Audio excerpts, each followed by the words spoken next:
ದಾಳಿ ಬಗ್ಗೆ ಶಾಸಕ ನಾರಾ ಭರತ್ ರೆಡ್ಡಿ ಹೇಳಿಕೆಯನ್ನ ಕೊಟ್ಟಿದ್ದಾರೆ. ನನ್ನ ಮನೆಯಲ್ಲಿ ಒಂದು ತುಂಡನ್ನು ಸೀಸ್ ಮಾಡಿಲ್ಲ. ಹಲವಾರು ಪ್ರಶ್ನೆಗಳನ್ನ ಕೇಳಿದ್ರು, ಸಹಕಾರವನ್ನ ಕೊಟ್ಟಿದ್ದೇನೆ. ರಾಜಕೀಯ ಬಂದ್ರೆ ವಿರೋಧ ಪಕ್ಷಗಳು ಷಡ್ಯಂತ್ರವನ್ನ ಮಾಡ್ತವೆ. ಆದ್ರೆ ಯಾರಿಗೇನೇ ಮಾಡಿದ್ರು ಕೂಡ ನಮ್ಮನ್ನ ಏನೂ ಮಾಡ್ಲಿಕ್ಕೂ ಆಗಲ್ಲ ಅಂತ ಹೇಳಿದ್ದಾರೆ. ಜನರ ಪ್ರೀತಿಯಿಂದ ಗೆದ್ದಿದ್ದೇನೆ, 40 ಕೋಟಿ 50 ಕೋಟಿ ಸೀಸ್ ಅಂತ ಊಹಾಪೋಹ ಹರಿದಾಡ್ತಾ ಇವೆ, ಅದೆಲ್ಲ ಸುಳ್ಳು ಮಾಹಿತಿ ಅಂತ ನಾರಾ ಭರತ್ ರೆಡ್ಡಿ ಅವರು ಹೇಳಿದ್ದಾರೆ. ಸೊ ಜನರ ಪ್ರೀತಿಯಿಂದ ನಾನು ಗೆದ್ದಿದ್ದೀನಿ, 40 ಕೋಟಿ ಸಿಕ್ತು, 50 ಕೋಟಿ ಸೀಸು ಅಂತೆಲ್ಲ ಏನು ಹೇಳ್ತಾ ಇದ್ದಾರೆ, ಅದೆಲ್ಲ ಊಹಾಪೋಹ. ಅವರೊಂದಷ್ಟು ಪ್ರಶ್ನೆಯನ್ನು ಕೇಳಿದ್ದಾರೆ, ಆ ಪ್ರಶ್ನೆಗಳಿಗೆಲ್ಲ ಉತ್ತರವನ್ನು ಕೊಟ್ಟಿದ್ದೀವಿ ಅನ್ನುವಂಥ ವಿಚಾರವನ್ನು ಹೇಳಿದ್ದಾರೆ.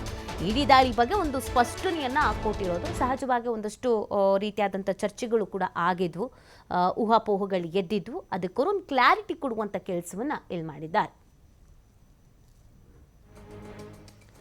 ಇಡೀ ದಾಳಿ ವಿಚಾರಕ್ಕೆ ಸಂಬಂಧಪಟ್ಟಂತೆ ಶಾಸಕ ನಾರಾ ಭರತ್ ರೆಡ್ಡಿ ಸ್ಟೇಟ್ಮೆಂಟ್ ಅನ್ನು ಕೊಟ್ಟಿರೋದು. ನನ್ನ ಮನೆಯಲ್ಲಿ ಒಂದು ತುಂಡನ್ನು ಕೂಡ ಸೀಸ್ ಮಾಡಿಲ್ಲ. ಹಲವಾರು ಪ್ರಶ್ನೆಗಳನ್ನು ಕೇಳಿದ್ದಾರೆ, ಆ ಪ್ರಶ್ನೆಗಳಿಗೆ ನಾನು ಸಹಕಾರವನ್ನು ಕೊಟ್ಟಿದ್ದೇನೆ.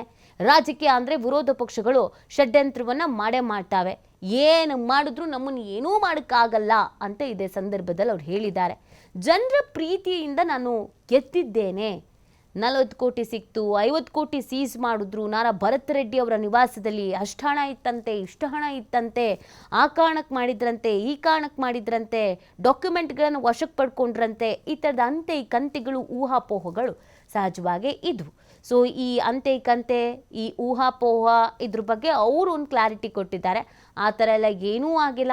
ಸಾಕಷ್ಟು ಪ್ರಶ್ನೆಗಳನ್ನು ಕೇಳಿದ್ದಾರೆ, ಆ ಪ್ರಶ್ನೆಗಳಿಗೆ ನಾವು ಉತ್ತರವನ್ನು ಕೊಟ್ಟಿದ್ದೀವಿ, ಅಂದರೆ ತನಿಖೆಗೆ ಸಹಕಾರವನ್ನು ಮಾಡಿದ್ದೀವಿ ಅನ್ನೋದನ್ನು ಕೂಡ ಇದೇ ಸಂದರ್ಭದಲ್ಲಿ ಹೇಳಿದ್ದಾರೆ. ಜನ ಆಶೀರ್ವಾದ ತಾಯಿ ದುರ್ಗಮ್ಮ ಇರೋವರೆಗೆ ಭರತ್ ರೆಡ್ಡಿನ ಮುಗಿಸೋಕೆ ಯಾರ ಕೈಲಿ ಆಗಲ್ಲ.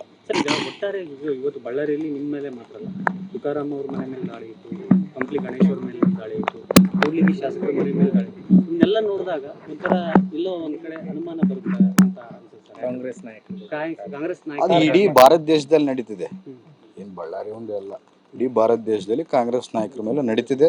ಆದರೆ ಕಾಂಗ್ರೆಸ್ ನಾಯಕರು, ಕಾಂಗ್ರೆಸ್ ಕಾರ್ಯಕರ್ತರು ಯಾವತ್ತೂ ಶಕ್ತಿಯುತವಾಗಿ ಇಂಥವು ಎಷ್ಟೇ ಷಡ್ಯಂತ್ರಗಳು ನಡೆದ್ರು ಅದನ್ನ ಬಲವಾಗಿ ಅದನ್ನ ಎದುರಿಸ್ತಾರೆ. ಈ ತನಿಖಾ ಸಂಸ್ಥೆಗಳಿಗೆ ಬಳ್ಳಾರಿ ಮೇಲೆ ಯಾಕೆ ಅಷ್ಟೊಂದು ಪ್ರೀತಿ ಸರ್? ಅದರಲ್ಲಿ ಕಾಂಗ್ರೆಸ್ ನಾಯಕರಂತೆ ಏನೋ ಅವ್ರ ಪ್ರೀತಿ, ನಮ್ಮನ್ನ ನೋಡ್ಬೇಕು, ಒಳ್ಳೆಯವರು, ಕಾಂಗ್ರೆಸ್ ಅವ್ರು ಒಳ್ಳೆಯವರು, ಅವ್ರ ನೋಡಿ ಭೇಟಿ ಆಗೋಣ ಅಂತ ಇರ್ಬೋದು ಅವ್ರಿಗೆ.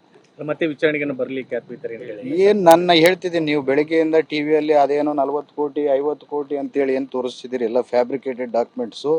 ಇಲ್ಲಿ ಪಂಚನಾಮ ನಿಮ್ಮ ಕಣ್ಣು ಮುಂದೆ ಇದೆ, ಏನು ಸೀಸ್ ಆಗಿಲ್ಲ, ನಥಿಂಗ್ ಇಸ್ ಸೀಸ್ಡ್, ಏನು ಸೀಸ್ ಆಗಿಲ್ಲ ಅಂತೇಳಿ ಪಂಚನಾಮದಲ್ಲಿ ಅವರೇ ಬರೆದಿದ್ದಾರೆ. ನನ್ನ ಮನೆಯಲ್ಲಿ ₹1 ದುಡ್ಡು ಆಗಿರ್ಬೋದು, ಒಂದು ಪೇಪರ್ ಆಗಿರ್ಬೋದು, ಅವ್ರು ಸೀಸ್ ಮಾಡ್ಕೊಂಡು ತಗೊಂಡೋಗಿಲ್ಲ. ಡೀಟೇಲ್ಸ್ ಏನನ್ನ ಫರ್ನಿಶ್ ಮಾಡಂದ್ರೆ ಅದನ್ನ ಆಮೇಲೆ ಅಕೌಂಟೆಂಟ್ ಕೊಟ್ಟು ಕಳಿಸ್ತೀನಿ ಅಂತ ಹೇಳಿದೀನಿ, ಕಳಿಸ್ಕೊಡ್ತೀನಿ. ರಾಜಕೀಯವಾಗಿ ಭರತ್ ರೆಡ್ಡಿ ಅವ್ರನ್ನ ಮುಗಿಸುವಂತ ಷಡ್ಯಂತ್ರ ಜನ ಆಶೀರ್ವಾದ ತಾಯಿ ದುರ್ಗಮ್ಮ ಇರೋವರೆಗೆ ಭರತ್ ರೆಡ್ಡಿನ ಮುಗಿಸೋಕೆ ಯಾರ ಕೈಲಿ ಆಗಲ್ಲ. ಒಟ್ಟಾರೆ ಇವತ್ತು ಬಳ್ಳಾರಿಯಲ್ಲಿ ನಿಮ್ಮ ಮೇಲೆ ಮಾತ್ರ ಅಲ್ಲ, ತುಕಾರಾಮ್ ಅವ್ರ ಮನೆ ಮೇಲೆ ದಾಳಿ ಇತ್ತು, ಕಂಪ್ಲಿ ಗಣೇಶ್ ಅವ್ರ